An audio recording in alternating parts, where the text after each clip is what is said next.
অ্যাডলব খান আর রুমি কারিমকে নিয়ে যখন নেট দুনিয়ায় আলোচনা তুঙ্গে, তখন হঠাৎ করেই এই কাণ্ডে ঢুকে পড়লেন আরেক জনপ্রিয় অভিনেতা মোশাররফ করিম।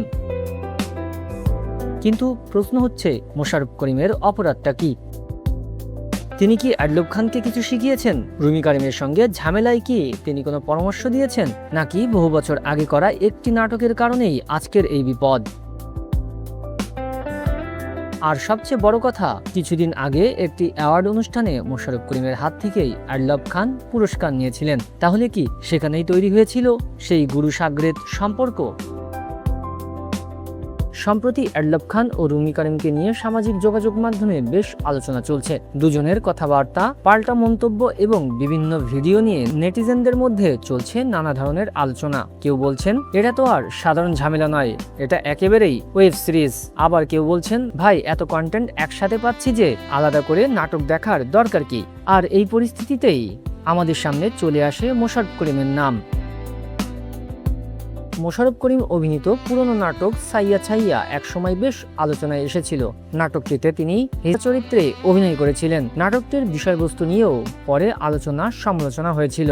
বাস্তবে সেই নাটকের সঙ্গে বর্তমান অ্যাডলব রুমির বিতর্কের কি কোনো সম্পর্ক আছে? কিন্তু আমাদের নিউজের আদালতে যুক্তি একটু অন্যরকম।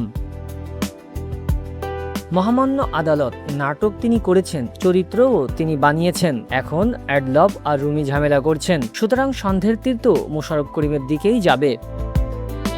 তবে তদন্তের সবচেয়ে গুরুত্বপূর্ণ তথ্য এসেছে অন্য জায়গা থেকে। কিছুদিন আগে একটি অ্যাওয়ার্ড অনুষ্ঠানে মোশাররফ করিমের হাত থেকে অ্যাডলব খান পুরস্কার গ্রহণ করেন। ব্যাস, এখানেই নেটিজেনদের কল্পনা শুরু হয়ে গেল নতুন গল্প। একজন পুরস্কার দিচ্ছেন, আরেকজন তার হাত থেকে পুরস্কার নিচ্ছেন। এটা কি শুধু অ্যাওয়ার্ড গ্রহণ, নাকি গুরু সাগরেদের ঐতিহাসিক সাক্ষাৎ? অবশ্য বাস্তবে দুজনের মধ্যে গুরু সাগরেদের কোনো সম্পর্ক আছে এমন দাবি আমরা করছি না,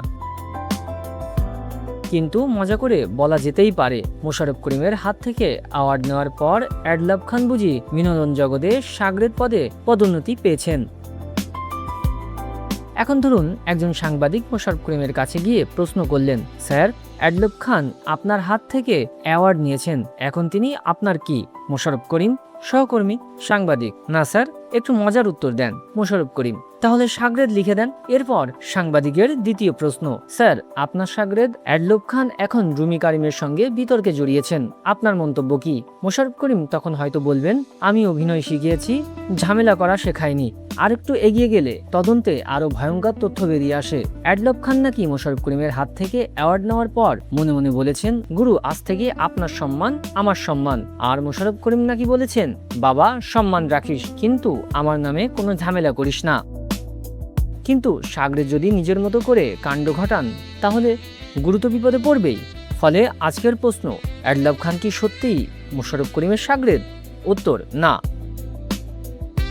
সব মিলিয়ে অ্যাডলব খান ও রুমি কারিমের সাম্প্রতিক বিতর্ক এখন সোশ্যাল মিডিয়ায় আলোচনার বিষয়। আর সেই আলোচনার সঙ্গে পুরনো নাটক ও অ্যাওয়ার্ড অনুষ্ঠানের ছবি মিলিয়ে আমরা বানিয়ে ফেললাম এক নতুন তত্ত্ব। অ্যাডলব খান যদি সাগরেদ হন, তাহলে মোশাররফ করিম হলেন সেই গুরু যিনি সাগরেদকে অভিনয় শিখিয়েছিলেন, কিন্তু ঝামেলা করার অধ্যায়টা সিলেবাসে রাখেননি। তবে বাস্তবতা হলো, মোশাররফ করিমকে অ্যাডলব রুমি বিতর্কের জন্য দায়ী করার কোনো কারণ নেই। অ্যাওয়ার্ড নেওয়া মানেই গুরু সাগরেদের সম্পর্ক নয়, আর কোনো পুরনো নাটক মানেই বর্তমান ঘটনার সঙ্গে তার সম্পর্ক আছে এমনটাও নয়। তাই পুরো ব্যাপারটাই একটু নাটক, একটু কল্পনা আর অনেকটা হাসি। আর মোশাররফ করিমকে আমাদের পক্ষ থেকে শেষ প্রশ্ন, স্যার সাগরেদ যদি অ্যাডলব হন, তাহলে গুরু দক্ষিণা হিসেবে এবার কি চান? আর একটা অ্যাওয়ার্ড, নাকি শান্তিতে থাকার গ্যারান্টি?